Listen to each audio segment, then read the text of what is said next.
পুরাতন স্টুডেন্টরা বলেছেন যে ঐতিহ্য রক্ষা করতে হবে। সুনামগঞ্জ সরকারি কলেজের এই যে আমাদের পিছন দিকের যে স্ক্রিন সেট বিল্ডিং, এইটা ভাঙার ক্ষেত্রে প্রাক্তন শিক্ষার্থীদের দ্বিমত আছে। এখানে বড় বড় বিল্ডিং হচ্ছে, কিন্তু এটা অনেকেই ভাবতে চান না যে এটি আসামি প্যাটার্নের পুরাতন স্থাপনা, ঐতিহ্য।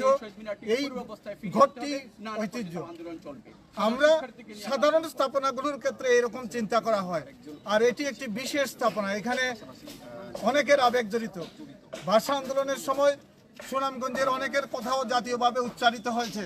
সুনামগঞ্জের এখানে সুকেন্দ্রদা আছেন, অনেক লিখায় দেখেছি আমরা। মকবুল হোসেন চৌধুরীর কথা এসেছে, ভাষা আন্দোলনে জাতীয়ভাবে ইনাদের নাম উচ্চারিত হয়েছে। সুনামগঞ্জে ভাষা শহীদদের আরেকটি মিনার আছে, আগে রেজাউল ভাই বলেছেন ডিএস রোডের।